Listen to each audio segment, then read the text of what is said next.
Over the last year, I've spent 250 hours making the perfect ROM hack of Pokemon Crystal, and today I'm finally releasing it. In this video, we're going to cover the many exciting changes, including new teams, Pokemon buffs, storyline enhancements, and dozens of features added. Pokemon Crystal was the first video game I ever played as a child, and like many of you, it's a game I've loved ever since. Unfortunately, as the years have gone on, the internet has made me painfully aware of Gen 2's problems. However, I will be trying to make a case for why I personally think that Gen 2 sucks ass. Now, on one hand, I do still believe that Johto has masterpiece qualities, but there are so many small decisions that compound and stop it from reaching that potential. And the goal of this ROM hack is to make a version that reaches that potential, but still feels like the Crystal you're familiar with. If you want to play this ROM hack yourself, make sure to stick around to the end. And with that said, let's begin our league challenge. Badge 1. Gym Leaders. The Gym League Challenge is the absolute core of any Pokemon game, as it's the string of bosses that keep the flow of the game moving forward interestingly. While there are many valid critiques of Gen 2, I think the biggest mistake people make is that they tend to look at these gym leaders with the lens of a modern Pokemon player. It's really easy to tear these gym leaders apart by simply arguing that they don't follow new generation design principles. This is an oversight because Gen 2 follows a very different design philosophy compared to modern games. Johto is not really trying to be its own region, but rather an extension of Kanto. And that means when we're making teams, we want them to feel like an amalgamation of both generations. So starting with the flying type leader Falkner, we see he has a level 7 Pidgey and a level 9 Pidgeotto. Critics that don't understand the design philosophy of Gen 2 will take their complaints too far, saying things like this gym should only have Gen 2 Pokemon. This, however, would be a decision more in line with Gen 3 and later titles. Really, I think a more appropriate critique of this gym would be that Falkner doesn't have any Johto Pokemon at all. So when redesigning that team, I think it's actually reasonable to let Falkner keep the Pidgey as a lead. A Pidgey lead helps assert that this game is a sequel by starting the fight with a familiar face. But because a sequel also needs things to be interesting, instead of running Pidgeotto, we're going to change his ace to Gen 2's regional bird, Noctowl. See, rather than featuring Hoothoot in Sprout Tower, I think it makes more sense to put it up as the first gym's ace. Noctowl actually has lower attack than Pidgeotto, so despite being more bulky, it's definitely not too strong for this position. And the only other change we're gonna make is giving it a held berry. Oddly enough, Gen 2 added in items, but decided to only relegate them to a few side trainers. As one of the most iconic innovation in the entire series, I think it's important we help this feature shine by putting them on the gym leader teams, starting with a berry on Noctowl. Ultimately, we can't do a lot for Falkner, but it's small changes like this that will set the stage for gyms to come. Next of which is Bugsy, this poor little lad with 2 cocoons and a Scyther. Now, despite Heracross, Letty, and Ariados and Yanma all being available for this gym, Game Freak made a really good choice by putting Scyther as his ace. Scyther was also on no major teams in Gen 1, and so I really respect Game Freak wanting to give it a chance to shine in the sequels. Scyther poses a solid challenge and also feels very tied to Bugsy as a trainer, so removing it would be a step away from Crystal. To make the fight a little bit more fun, however, it will now come with an updated moveset and a held berry juice to show off Bugsy's research. With that said, I don't share the same admiration for Game Freak giving Bugsy a Metapod and Kakuna, because on top of being bad and seeing a ton of use in Generation 1 already, they're unevolved. Like, it feels illegal that Beedrill appears in this gym, yet Bugsy somehow still has a Kakuna. So we'll scrap both Cocoon Pokemon and replace the first with Pineco to lead. Not a single trainer used Pineco in the original Crystal. Plus, now with our updated movesets giving it Mega Drain, it will be able to check trainers looking to run a Rock-type sweep. And second add to the team will be Ledia, which is another Pokemon that saw no appearances in Johto. With Reflect and Thunder Punch to cover flyers, Ledia Radiant's mediocre stats actually allow it to fit perfectly at this point in the game. We have experimented with many versions of Bugsy's team, and this is the absolute best version. It's an increase in difficulty from Faulkner, and the team now shows off some of Johto without sacrificing what made Bugsy iconic in the first place. Next is Whitney, who's regarded as one of the most challenging Johto leaders, but we still feel like there was work needed for this team. Clefairy's original build was really bad, but it needed to stay since it's the outline of the gym. To make it more threatening, we removed its double slap and mimic and replaced for charm and headbutt. This mostly exists to stop players from getting easy rage setups on it. As for Miltank, it always felt appropriately difficult, and so its only change will be a held paralysis cured berry. Now with these minimal changes, Whitney was in a more consistent spot,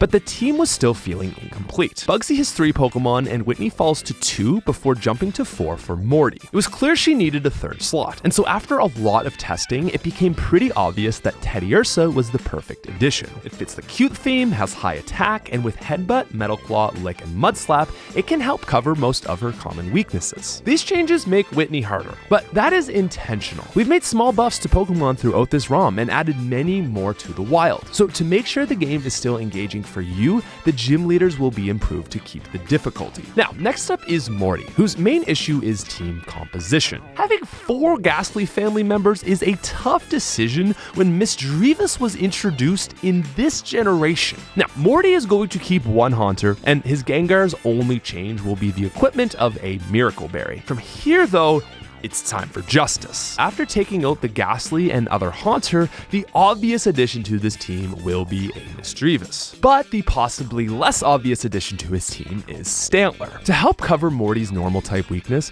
we were looking for a non-ghost type that fit the vibe. Since Stantler is super mystical, learns hypnosis, and can be found below Equitique City, it just feels like the perfect missed opportunity for a 4th member. Now, it's at this point in the original Crystal that the game actually becomes non-linear, and both Chuck and Price can be fought next with teams in the low 30s. Unfortunately, this always resulted in the following leader and surrounding trainers being super underleveled. This mid-game level curve drop-off is a notorious flaw with Gen 2, and our Romhack addresses this issue with gym leader level scaling. What this basically means is that the following 3 gym leaders' levels will increase based on how many badges you have. Let me explain a little bit more. So regardless of which path you take, fighting Chuck or Price for your 5th badge will throw you a team of 4 Pokemon in the low 30s. Just like before. So that means if you beat Chuck after fighting Morty, the game will read that you have 5 gym badges, and now when you fight the next gym leader,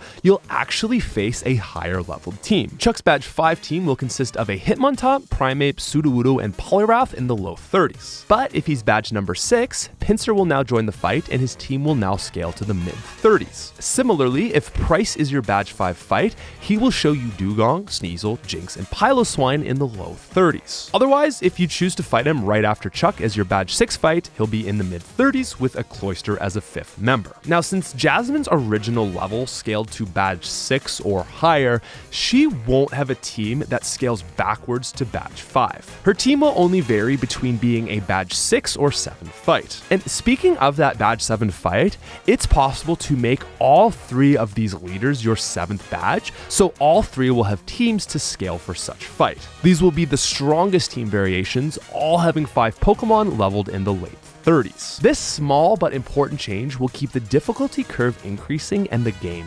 interesting. Now, next on the topic of Jasmine, let's talk about wasted opportunity. The game introduced 5 Steel Pokemon, and this is the best team that Game Freak could come up with. I think this is one of the better examples of Game Freak making some just downright awful decisions. Fortunately though, we can fix this. Jasmine is now going to lead with Skarmory to set spikes or hit the player with a Swagger appropriately introduced in the Olivine Lighthouse. Next, we'll be scrapping the 2 Magnemites for a single Magneton. We're giving her Magneton Rain Dance to not only nerf her biggest weakness of fire, but also give Magneton's Thunder 100% accuracy. And Steelix is going to remain her ace, but now equipped with a Quick Claw and some more powerful moves. But to coincide with the game that introduced Steel type, I wanted to do something neat for Jasmine and make Scizor a dual ace. Since it's the Metal Coat counterpart of Steelix, it feels like a necessary introduction to I don't know, one of the most loved Pokemon designs of all time. Equipped with a buffed power Twin Needle, Metal Claw, Agility, Swords Dance, and Focus Band, this thing will be an absolute menace if you don't deal with it quick. Now with these changes, Jasmine still has a huge weakness to fire types, and we were able to find the perfect solution for the last slot on her team. In the original Crystal, there's a man in the lighthouse who states that Jasmine used to be a rock type trainer. And while this opens up a lot of possibilities, the perfect choice here is the water rock type Corsola. Think about it. It's available in Olivine Harbor, its pink and white resembles her gym colors, the rock type contributes to her lore, and water covers her biggest weakness. Best of all, we've given it stat buffs so that it doesn't suck anymore. With these changes, Jasmine is now in an incredible place, and the mid-game as a whole is genuinely challenging and actually fun. Now, lastly is Claire, and I really need you guys to sympathize with me on this one. When there are only 2 dragon lines in the game, it's really hard to build a unique dragon gym leader when the champion also uses dragons. So there was a lot of discussion around Claire from the original gym leader battle, and this struggle ultimately led us to an incredible solution. Think about this. Seadra, Kingdra, Dragonair, even her Gyarados that she gets in the remakes, they're all very aquatic yet dragon-like looking Pokemon.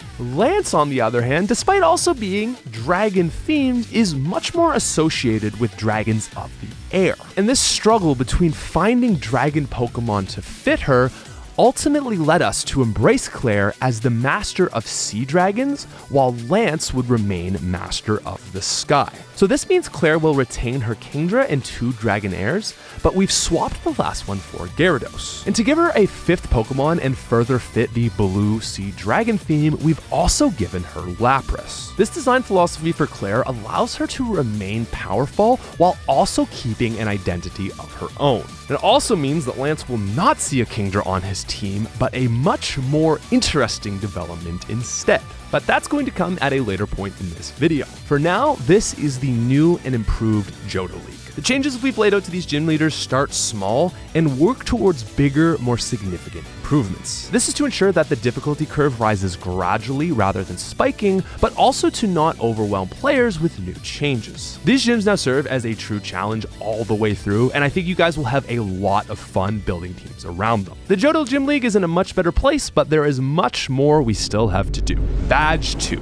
Trainers and curving. So sure, you can fix Johto's gym leaders, but without making it so all existing trainers scale with these leaders, the game is still going to flow poorly. This is especially important because one of the most egregious issues with Gen 2 was the level curving of basic trainers. The early and mid game start out pretty fine, but after the 5th badge, there are practically no side trainers that keep up to the player. Before the 4th badge, you'll see at most changes of 3 levels made to just some underperforming trainers. There are also some party updates to reflect newly obtainable Pokemon or just make teams interesting. For example, there's a hiker in Union Cave showing off the new Cubone encounter. So the early game should still feel very familiar, but you'll find yourself with higher leveled Pokemon than you're normally used to. After Morty, however, there are more drastic problems, so our fixes also have to get a little more extreme. Since this next section of the game is non-linear, the trainers heading toward Lake of Rage and those in the Lighthouse will see a bigger level boost than trainers before Badge 4. We've worked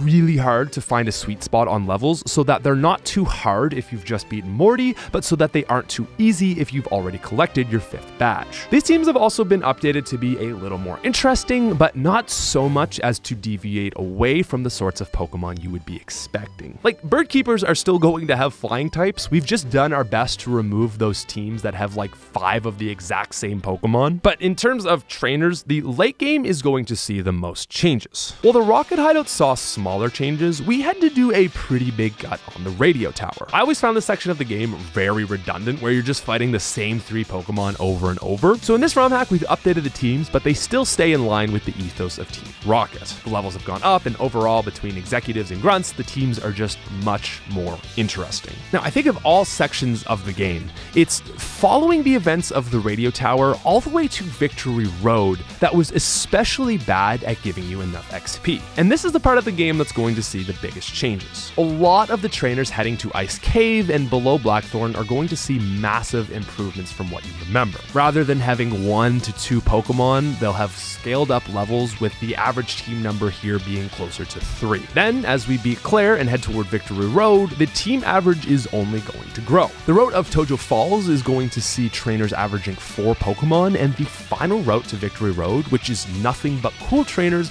will see every team boasting 5 Pokemon. Now, you might be thinking this is a drastic increase, but I assure you that it's the best decision for the overall enjoyment of the game. Cool trainers in general are players who are taking the League Challenge alongside of you. And these cool trainers especially are the ones who have beat Claire. So it makes sense that they would actually have good teams. But more importantly, these fights now yield great sources of XP. Now, also worth mentioning, since the level curve doesn't flatten at price now, the overall levels are going to be noticeably higher in the late game. As mentioned, the 7th badge will now cap at level 38, and this means Claire had to receive a boost up to 45. This put her on par with some of the original Elite Four members, so now the Elite Four is going to start with Will capping at level 50, and Lance's strongest Pokemon will be at 56. And the side trainers have scaled in accordance, so that the game is challenging but fun, and now you shouldn't have to grind on wild Pokemon. Speaking of which, have also now been adequately leveled. Overall, the game now flows much better, and you won't see that annoying drop-off that the mid-game used to bring. Badge 3.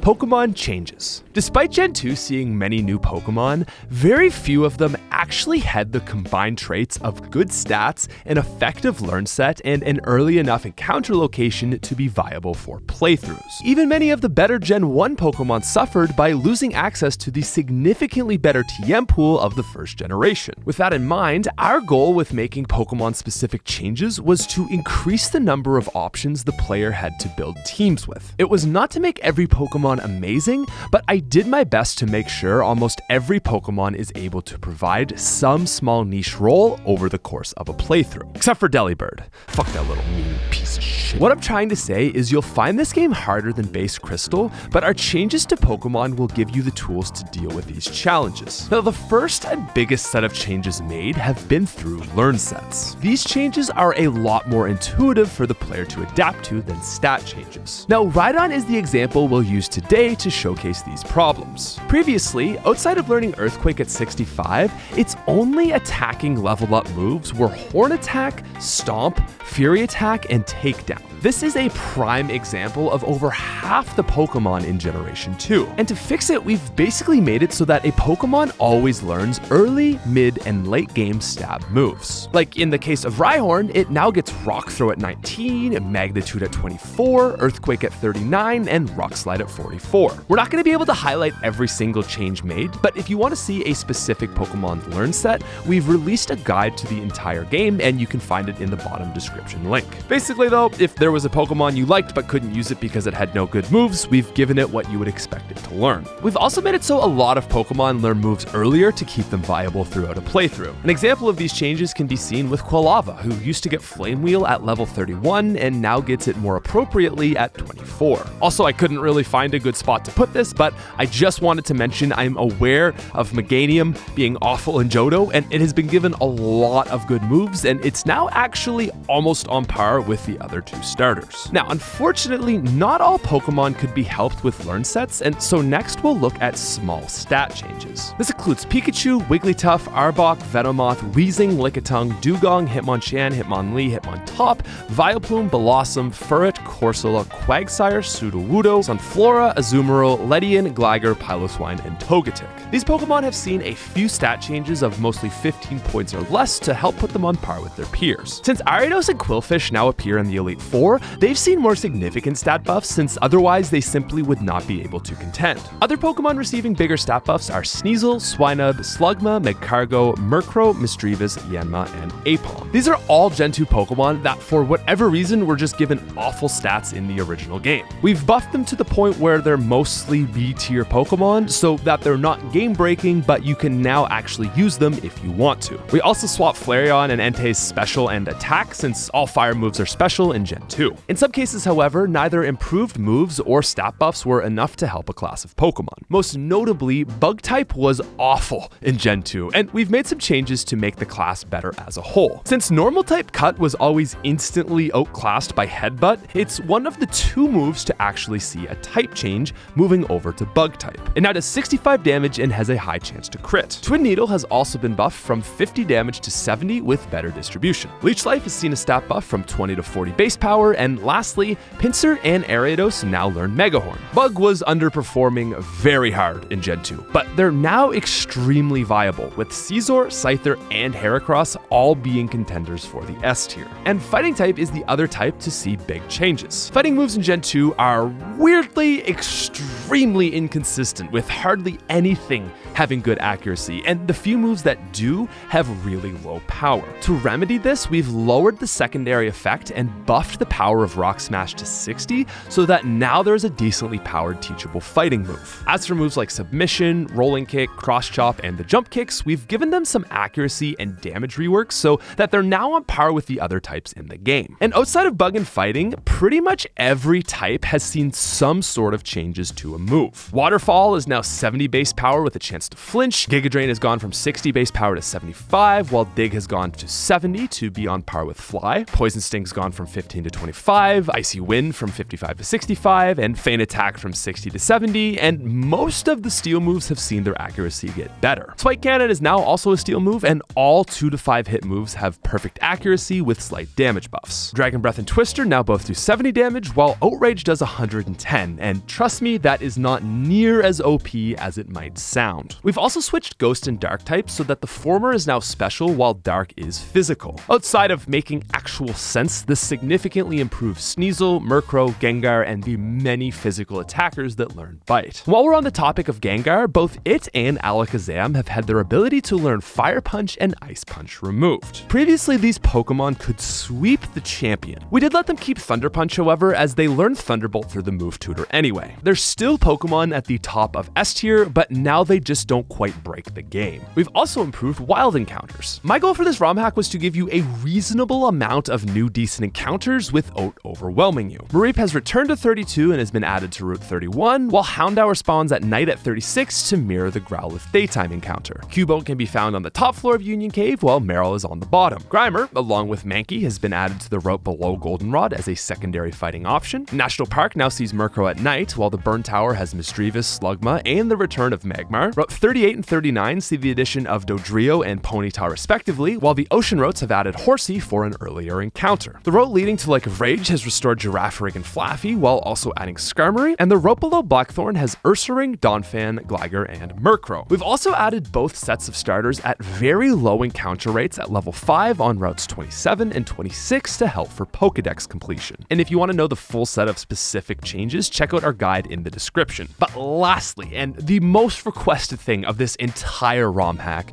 we've made sure to fix trade evolution Pokemon. Held item trade Pokemon now evolve by simply being given their respective evolution item, basically how evolution stones work. As for the original 4 Kanto trades, they will now simply evolve by level up. Machamp and Golem evolve at 38, and since they're so good, Alakazam and Gengar evolve at 42. So those are all the changes we have made to your experience with Pokemon throughout the game. Overall, we've done our best to vastly increase the options you have to build a team, and more importantly, making sure these changes don't feel too foreign. Because while there are a lot of changes here, nothing is too major, and I think you should be able to come into this game and feel very at home. Badge 4. Team Rocket. So I'm going to start this section with a brief recap of Team Rocket in the first 2 gens. 3 years ago, the leader of the criminal organization Team Rocket was defeated by Red. This led him to disband Team Rocket and go into hiding. Where our storyline picks up, a leftover branch of Team Rocket loyalists has started operating on its own in Johto. The player first encounters them cutting off the tails of Slowpoke, and later they establish a transmitter in Mahogany Town to force Magikarp into evolving. After the hideout is brought down by Lance and the player, they take over the radio tower and try to reach out to their old boss to bring him out of hiding. They're defeated by the player before this can happen, and the executive leading the project disbands Team Rocket and goes into hiding himself. Now, I used to criticize the Gen 2 Team Rocket plot for being disconnected and lacking both direction and a satisfying conclusion. And it wasn't until making this ROM hack that I realized the first two criticisms were actually intentional plot choices. Since Giovanni is gone, it actually makes a lot of sense that the Rockets are disorganized and far from their height of operations. But despite the realism of this plotline, I still think it could have done a better job of delivering a satisfying conclusion. And that's what we'll be trying to fix in our ROM hack. To begin, let's start by thinking about the Rockets' motives. Outside of general crime, the only thing tying this group together is the hope that Giovanni will return to take over the reins. That means, from a storytelling perspective, he is the motivating force that ties this thread together. Without the hope of Giovanni returning, the Rockets don't really have a purpose. Now, let's compare this to Team Aqua in Generation 3. Their equivalent to Giovanni is Kyogre. Team Rocket wants to get Giovanni back so they can do more crime, and Team Aqua wants Kyogre so that they can decrease the amount of landmass on Earth. In Gen 3, they steal a submarine to go travel to Seafloor Cavern to awaken Kyogre, and then Kyogre is unable to be controlled and the player has to save the day. Now, if Gen 3 were to play out like how Gen 2 plays out, basically Team Aqua would be defeated before Seafloor Cavern and before you ever even see Kyogre. That would be bad, right? And that's basically what happens in Gen 2. Giovanni never shows up, and so there isn't really a payoff or climax. Fortunately, we've just highlighted exactly what needs to change in order to make this storyline good. Now, if you want to experience this for yourself in the ROM, feel free to skip ahead to this timestamp, but let me outline our subtle changes to the Gen 2 Rocket arc. The Slowpoke Well is going to remain basically unchanged, but we're going to use this section to subtly set up characters. Just like in Heart Gold and Soul Silver, we're going to name the top two admins Ariana and Archer. They won't explicitly be named here, but given some of the teams in the well, it's reasonable to assume that the grunts could be them. More importantly, we're adding another named grunt here named Ito. In Gen 2, there's a grunt in the Rocket hideout, sometimes referred to as the Hyuk Hyuk guy. He's noteworthy because he actually remembers you when he fights you again in the Goldenrod Underground. I have always been in love with this whole concept, and I decided to expand upon the idea and add the Hyukster to the Slowpoke Well. We're gonna give him a small but interesting character arc over the 3 times you fight him. He's gonna serve as a mini boss that goes from saying that his crime is just a job to pay the bills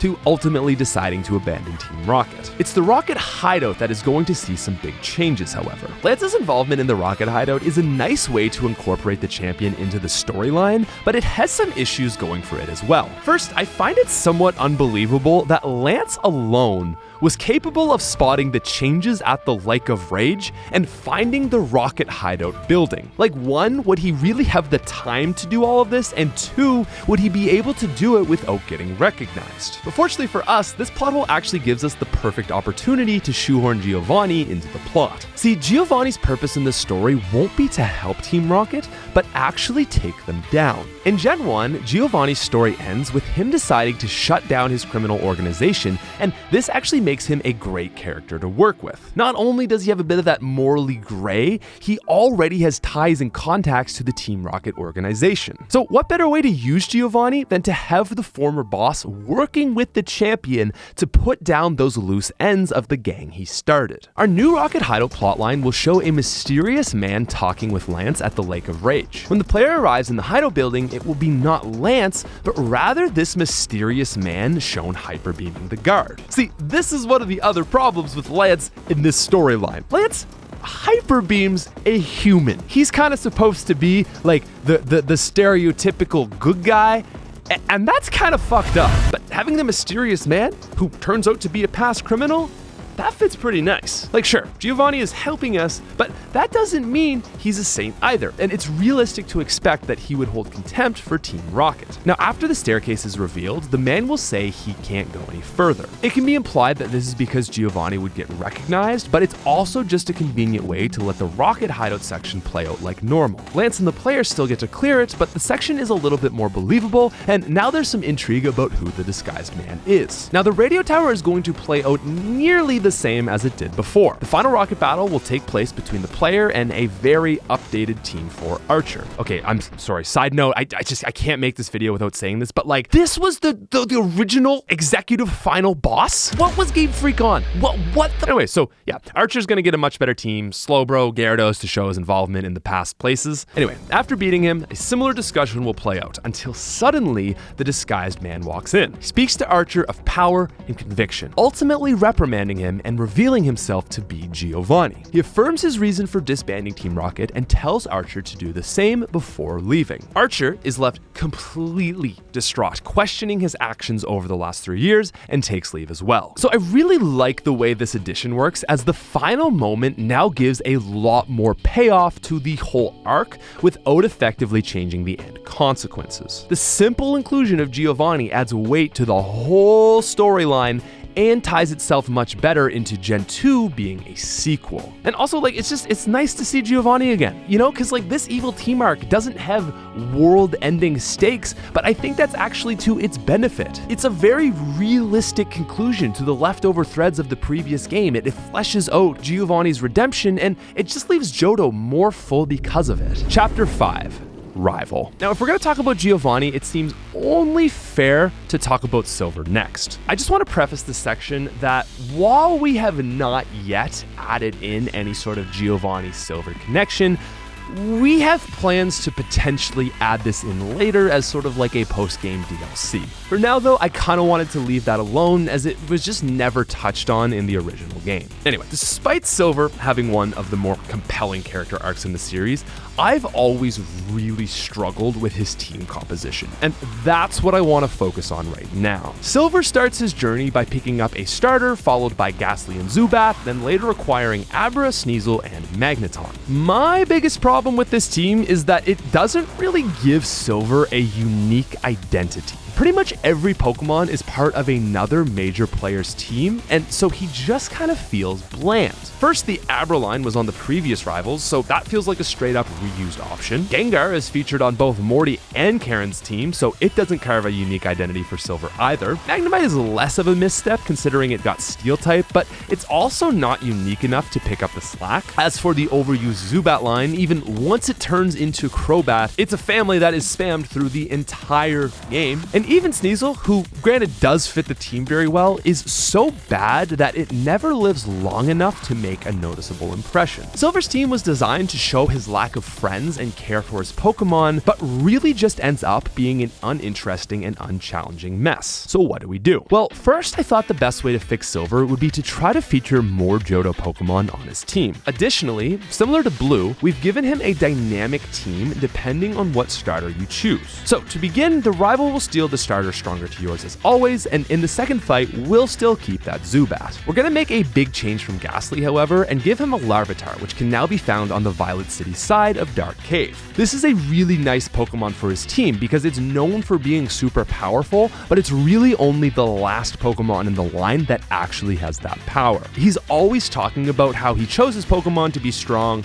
but they turned out to be weak, and that's just like exactly what Larvitar is. Now for the third fight in the Burnt Tower, he's going to start to introduce his dynamic elemental trio. Basically what I mean is no matter what starter he gets, his final team will always have a water, fire, and grass type. Starting here though, if Silver has a Bayleaf, a Remoraid will be added to his team. If he has Croconaut, then Houndour will be added. And if he's riding Quilava, he'll actually be given a Weepinbell. Now outside of type coverage, our goal was to choose Pokemon that fit Silver's threatening aura. Now prioritizing Johto Pokemon, Houndoom was an absolute shoo-in as it's just very menacing. Remoraid and Octillery were underrepresented Pokemon that are based off of weapons, so they also felt good for the team. But the less obvious choice of Weepinbell came down to there simply being no Gen 2 grass Pokemon that fit the vibe. So turning to the Gen 1 roster, we felt like Victory Bell coincides with his journey nicely. He would have been exposed to the line heavily in Sprout Tower, but probably thought that the Sages weren't using it to its full power.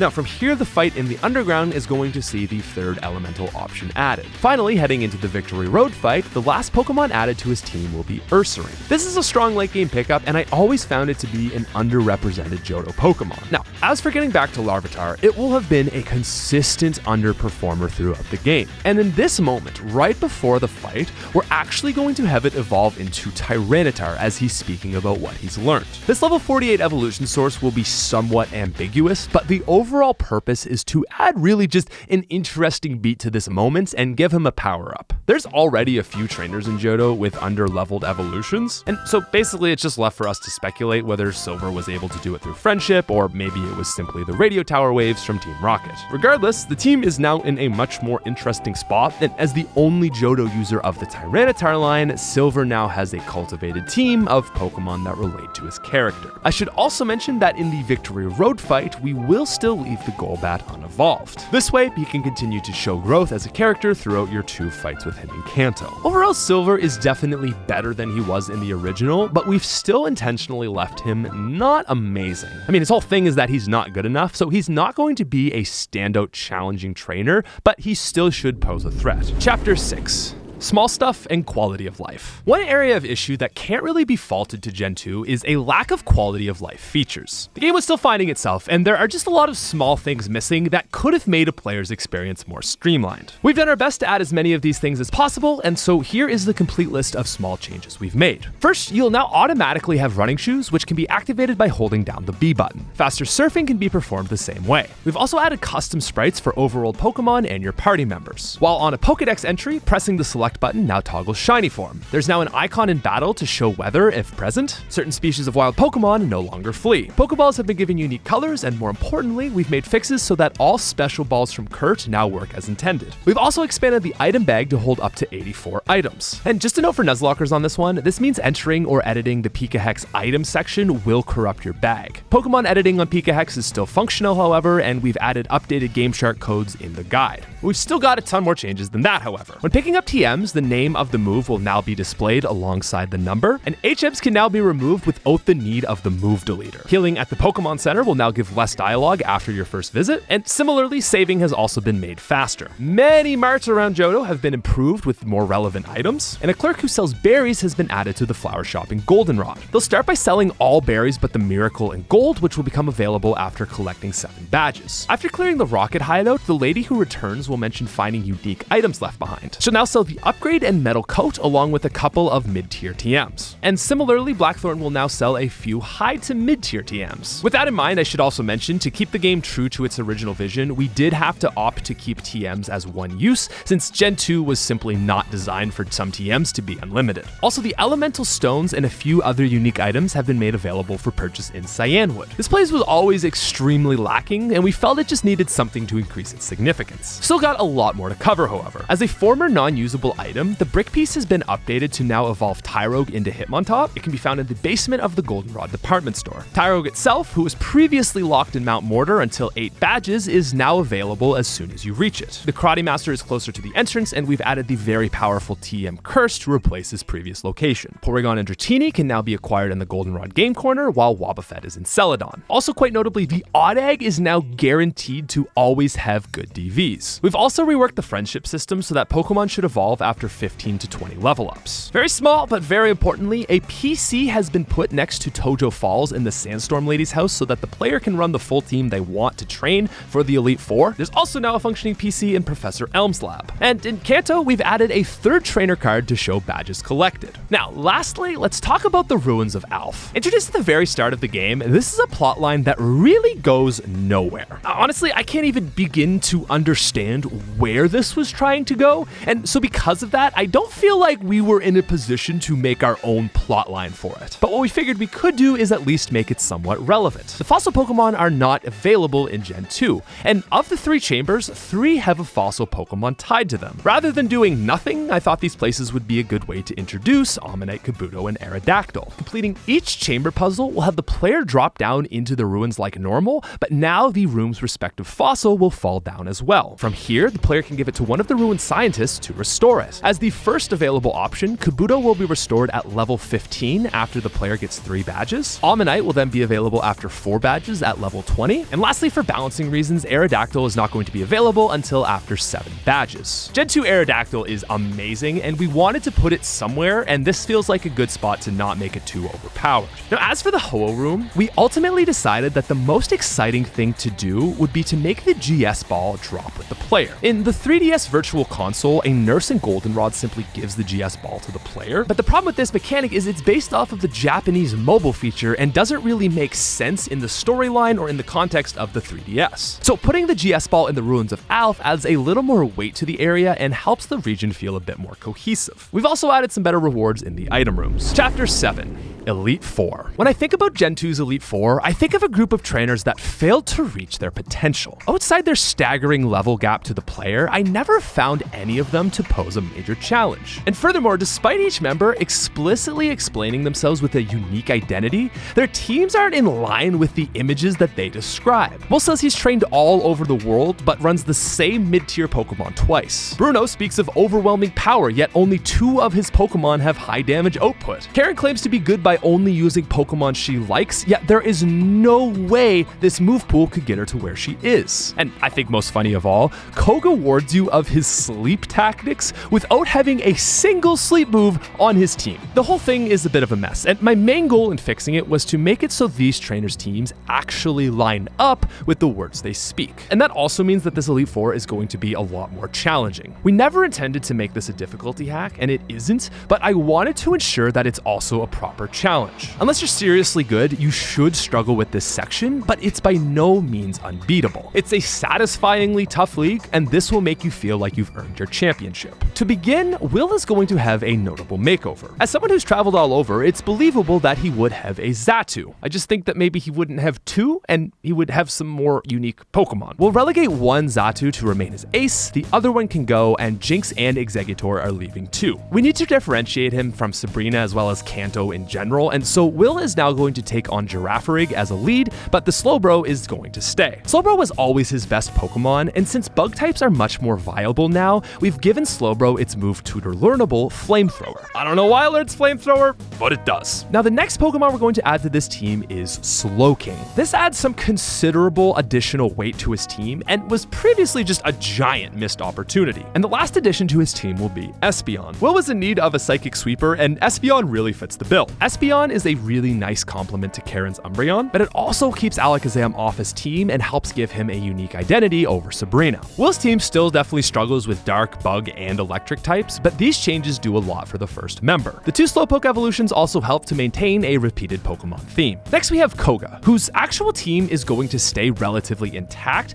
but it's still going to see some big changes. Koga's identity revolves around using status conditions to impair the player. And what his Pokemon lack in sheer strength is supposed to be made up for with strategy. I say supposed to, as his original build never really had enough to actually confound the player. Sure, there's some Double Team and Toxic on here, but in order for Koga to actually be good, he kinda needs to become a master of cheese. Koga will still lead with Ariados, but this has had some slight attack buffs along with a noticeable jump from 40 to 80 base speed. This is actually the only major speed buff we've given a Pokemon, and it was entirely so that Ariados can stay on his team. It will come with a held King's Rock for flinch along with Toxic and Double Team. Now, next, with a 4x weakness to fire and incredibly low speed, Fortress was always dead weight on Koga's team. Replacing it is the newly buffed Quillfish. This is a perfect fit for Koga, as a water type checks both fire, rock, and ground types. Now, Muck hasn't really changed much, but we've given it leftovers to pair nicely with Minimize. Venomoth has been given Sleep to fix Koga's opening speech and has also seen a slight stat buff. And lastly, his Crobat has been turned into an absolute menace. To begin, we've equipped it with Bright Powder to apply an instant 6% accuracy reduction. Its move pool will now be Toxic, Double Team, Confuse Ray, and Bite. All moves that help to whittle you down and stop you from attacking. Altogether, this team now channels status very effectively, carry and is much more menacing. What he lacks in strength, he will make up for in RNG, and it's very easy to get destroyed if you're not paying attention. Next up, we have the league's returning member, Bruno. With a Hitmontop that had no good moves, a Hitmonchan that used special attacks, and Onyx who has less attack than Caterpie, the original Bruno just wasn't capable of high damage output. And that means our goal with fixing Bruno is to make it so that all 5 members of his team are hard hitters. To begin, we've ditched the Hitmontop as its non-stellar build lent itself better to be on Chuck's team. Bruno will now lead with a Scope Lens Hitmonchan knowing the 50 base power Mach Punch, Pursuit, Dizzy Punch, and Thunder Punch. Even more exciting, and as you've all been patiently waiting for, we finally get to reveal Heracross. Look, this thing was just straight up too strong for Bugsy and Chuck. But with power rivaling Machamp and the ability to now learn Cross Chop, Heracross fits right at home on the Fighting Masters squad. From here we now have a Meditate Reversal Hitmonlee. Since Bruno is a Gen 1 character, we thought it would be fun to give his Hitmonlee the Gen 1 TM Body Slam, and as its signature move, Hitmonlee's high jump kick has now been buffed to 100 base power. Next, to replace the underperforming Onyx, we simply decided that sometime over the last 3 years, he evolved it into a Steelix. This gives it better attack, psychic and flying resistance, and even crunch to check ghosts. And lastly, his Machamp is going to look quite similar, but we've ditched Foresight for Fire Punch to give it coverage. Also, since it's the dominant fighting type in the region, we felt it was appropriate to give it a black belt. With these changes, Bruno now exists to hit you really hard, and that's pretty much it. He doesn't have a ton of bulk, but with such powerful moves,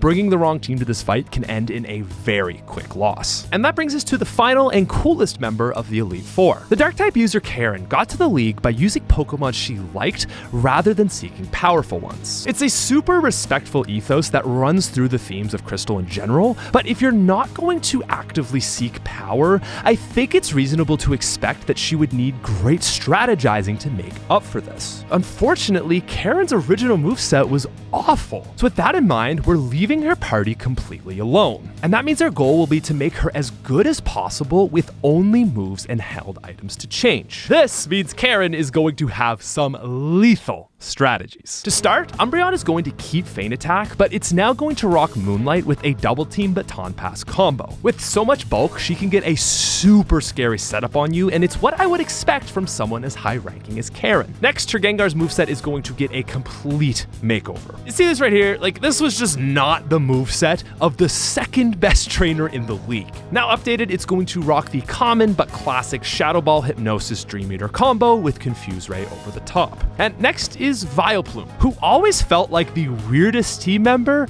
but as Karen's pick, we're just here to make it good, not change it. Her Vileplume is now going to exist as a stall healer, and the set we've given it is one of my favorite in the whole league. It's now running Sleep Powder, Giga Drain, Leech Seed, and Substitute with a held leftovers. For a Vileplume, this thing is genuinely great, and I just get a kick out of how much longevity this moveset gives it. The now buffed Murkrow will come with a Sharp Beak, knowing Drill Peck, Feint Attack, Steel Wing, and Haze to stop your potential setup sweep. And lastly, her ace will be a pure attacker, rocking Flamethrower, Crunch, Iron Tail, and Reversal. This overall is probably my favorite E4 build. It kind of takes a blend from every trainer and gives a very consistently difficult challenge. Houndoom and Murkrow are the pure damage output, while Gengar is also a crazy sweeper but has the diversity to sleep you as well. Vileplume just never dies, and Umbreon is a tanky wall that can set up double team on one of her better Pokemon. It's a really fun team to fight now, and just makes me love Karen so much. Now, looking at the league as a whole, to explain it in one word, I would use the term dynamic. It feels like no matter what team you bring to this E4, you will breeze through one, maybe two trainers. But its difficulty lies in the fact that it's near impossible to build a team that can deal with all 4 teams easily. Each member brings a unique strategy that, despite being near monotype teams, allows them to all pose significant threats. Will boasts high special attack power with solid bulk, Koga is pure status and avoid, Bruno is physical attack, and Karen is a balanced mixed trainer. But all Elite Fours need their champion, and riding on mostly stats alone, Lance always did a good job of not being a total pushover. Looking at you, Gita, I'm looking at you. Lance's build focuses on high stat Pokemon using big damage moves to overwhelm the player. Everything knows Hyper Beam, Gyarados has Surf, Charizard Flamethrower, and you've got Dragonites sending out Thunder Blizzard and Fire Blast. But despite Lance being insanely powerful, 5 of his 6 Pokemon have 4 times weaknesses. Gyarados will crumble to a well-laid Electric move, his Charizard goes down easily to a Rock Slide, and even his menacing Dragonites can be one-shot with the right Pokemon that knows an Ice move. Furthermore, with Aerodactyl being weak to water, this means a single water type with Ice moves, or many of the water Ice types in this game, can tear him to shreds. Lapras, Starmie, Feraligatr, or Gengar and Alakazam with Ice Punch used to all rip through his team. And so while I love Lance's design concept, I wanted the main game's final boss to be a little more resilient. And to achieve this, we've actually made very few changes. His Gyarados is going to stay with just a slight move pool update. The staples Aerodactyl and Charizard are also going to remain on the team, but now with just slightly better moves. Lance is also going to retain 2 Dragonites, but replacing one of the weaker ones will actually be Zapdos. Now, I understand throwing this in your face is going to be a bit of a controversial choice, and I'm going to explain why this makes sense in terms of storyline in the next and final section of this video. The reason why Zapdos makes sense from a gameplay perspective, though, is actually very simple. With Claire focusing on dragons of the sea, we really wanted Lance to stay a master of the sky, and so we needed something that was flying type that could also cover his weaknesses. After a long look in the Pokedex, we realized Zapdos is really the only fitting Pokemon. It's fast, strong, and is the perfect disruption for someone looking to sweep with a water type. So while Lance hasn't changed a whole lot, this fight has become significantly harder. An electric sweeper plus small move pool changes add up to give Lance much better general coverage. Ironically, it's still probably Aerodactyl that is his biggest threat, but his new team composition works much more synergistically. To put it simply, your first fight against Lance is one of the hardest in the game, and if you want to become Johto champion, you're going to have to earn it. Chapter 8.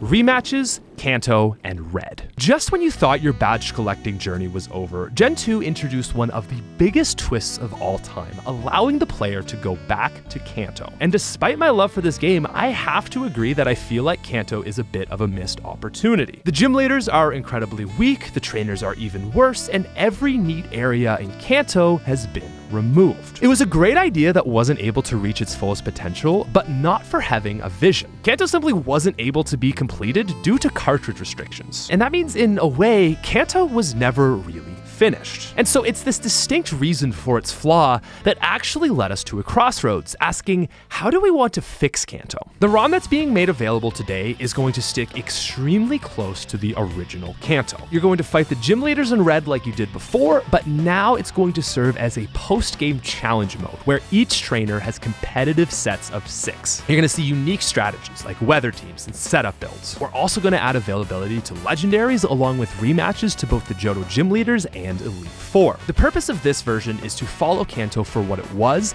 but now as an actual challenge. At the end of this video, we'll talk about plans for the bigger expansion version of Kanto we'll be releasing later. For now though, let me show you the very unique version of Gen 2 Kanto we've constructed. To make Kanto challenging, but also make sense from a leveling perspective, we're making it so that Kanto is going to be its own league separate from Johto. This means that despite sharing the same building, the members of the Elite Four will use different teams after you've beaten the final 8 gym leaders and are challenging for Kanto champion. This small change allows for Kanto to be properly challenging with its own Elite Four matches. It also explains inconsistencies like Gen 1 Lance and Bruno having weaker teams in Gen 2. They use different teams based on what championship you're fighting for. Since Johto is canonically weaker than Kanto, this explains why Lance and Bruno use weaker Pokemon, and also, funnily enough, why Blue teases you for being a Johto champ. More importantly for us is it allows us to cohesively make a more challenging Kanto. So, upon defeating Lance, the player will return to New Barktown to speak with Professor Elm. On top of giving you the SS Aqua ticket, he'll now mention that the gym leaders of Johto are available for rematch. The rematch teams will be updated with teams of 5, and their strongest Pokemon will cap at level 55. In terms of story, these are their full power teams, and the ones you saw before was them basing their team power on how many badges you have. This helps explain the mid-game level scaling, but also allows for them to be a challenge without overpowering the Elite Four. Now, at whatever point you want, you're able to head to Kanto and face the new gym leaders. Since you're the Johto champ, however, the leaders of Kanto are not going to hold back with weaker teams. The Kanto gym leaders are going to start with full power teams of 6 starting in the low 30s. These fights aren't just for collecting more badges now. You're now competing for the privilege to challenge the Kanto League Championship.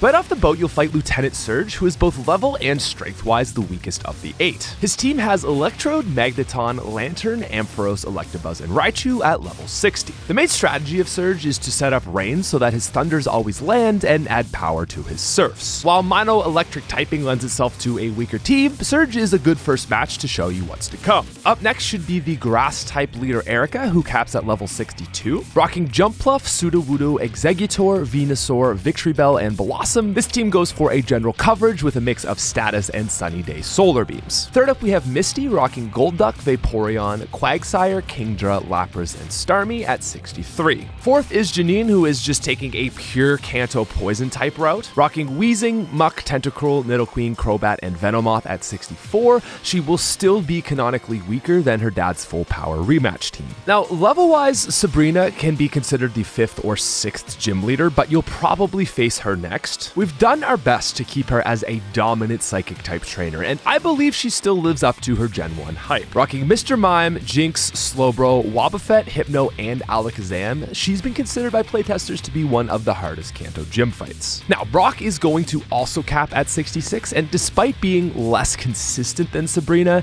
he's still bringing some heat. Brock focuses on boosting the stats of his Pokemon, with them all either having Curse or Ancient Power. Amistar, Kabutops, and Golem all have 4x weaknesses, but Aerodactyl, Tyranitar, and Steelix do well to carry the team. Now, second last is Blaine, who, despite his reputation and placement, was always one of the easier gym leaders. I've always been a huge Blaine fan, and I really tried my best to change this. To begin, we've given him the second legendary bird, Moltres. Next, all his fastest members run Sunny Day, which exists for 3 purposes. It cuts all water moves in half, doubles the power of his hard-hitting fire moves, and allows for Solar Beam to be 1 turn. Lastly, we've made it so Rapidash and Moltres learn Solar Beam. This allows for them and his Houndoom to put an end to any water, ground, or rock types you try to bring. This team is by far the best weather team you'll see in Kanto. It's really fun to play against, and if Blaine gets set up the sun, there's a big chance you're going to lose. Finally, and most importantly, we have the Myth, Man, and Legend Blue. Blue was already the only difficult gym leader in Kanto, but with the upgrades the other leaders have got, we needed to make him even better. Unfortunately, that means we did have to make a few team changes to let him reach that final form. The first is his Pidgeot being replaced by the final legendary bird, Articuno. Now, the regulars like Arcanine, Alakazam, Gyarados, and Exeggutor are going to return, but given his multiple 4x weaknesses, we actually decided to swap Rhydon for Machamp.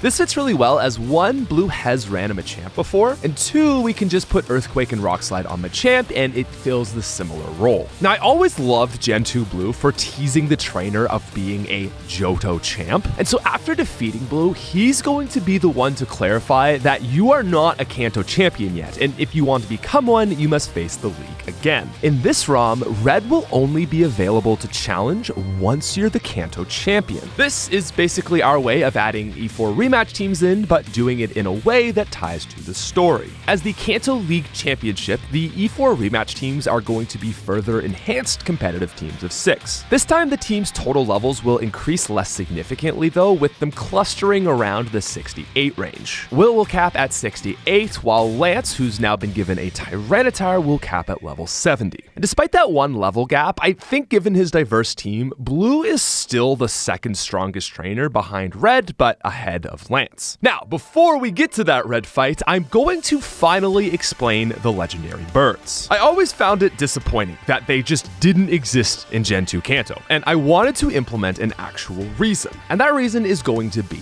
Red. If you look at Red's original team in Gen 2, you'll see it's basically the team a player would run in Pokemon Yellow. Even outside of the 4 starters, we can see that Red picked up one of the sleeping Snorlaxes, as there's only one remaining in Gen 2. So if we take this further, this means we can also assume that the birds are no longer there because they've been caught by Red. It makes full sense, but rather than give Red the birds and totally switch up that iconic team, we wanted to use it as a reason to distribute the birds to other trainers that needed restricted power, specifically Lance, Blue, and Blaine. Now, after each of those trainers are beaten, the respective legendary bird will appear in its previous location. Our new canon for this game will be that Red entrusted the legendary birds for safekeeping with the strongest and most trustworthy trainers of Kanto. Red isn't able to look after the birds because he's too busy with another legendary. So following this idea to its logical conclusion, I genuinely believe this means we can give Red a legendary and it will feel more fitting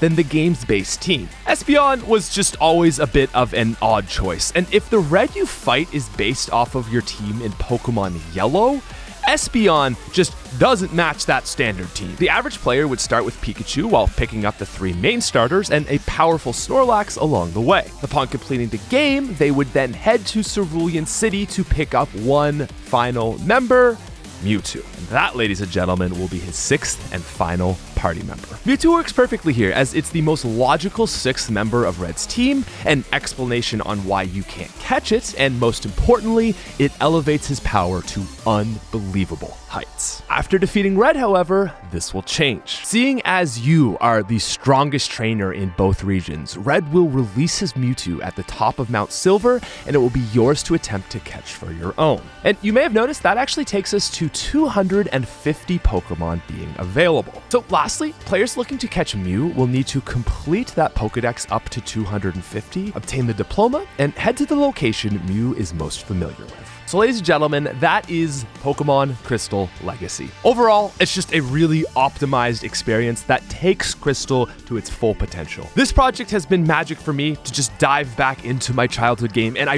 really hope you guys can feel the passion behind it. With that said, we're going to now explain our future plans for Kanto, and lastly show how you can download and play this ROM hack today. Moving forward, our plan is to make a more fleshed out version of Kanto. We're going to add back all the locations that weren't previously available, like Viridian Forest, Cerulean Cave, the Safari Zone, and Seafoam Islands. We're even going to expand upon some of the current locations. We're going to add fleshed out side quests for obtaining the birds and Mew. We'll also be adding some more rocket stuff, along with a Giovanni fight and likely some more silver exposition as well. We tried our best to stick to the script with this ROM hack, but the update is going to be different. Since Kanto was never finished, we want to take some creative liberties and try to get it feeling like an entire second section of Gen 2 rather than the Badge Rush battle simulator that it is now. This stricter version will always remain available, but I see a lot of potential for expansion. That's going to take months and months of work, however. So I encourage you to subscribe, follow my socials, and join the official Discord for more regular updates. For now though, here is how you can play our hack yourself. In the description, there's going to be a section with the links you need for doing this on either Mac or PC. You need one of the two. Basically, to start this process, you must acquire a legal copy of Pokemon Crystal on your own. It would obviously be illegal for me to just distribute copies of a Nintendo Pokemon game to you guys, so you'll need to acquire your own base version of Crystal. The available patches will be compatible with the USA version 1.0 and the USA and EU version Rev 1. What I'm going to be giving you is what's called an IPS patch, and you can download that in the top link. Essentially, this patch contains all the data of the changes we've outlined in this video. Basically, what you're going to be doing is taking your version of Crystal,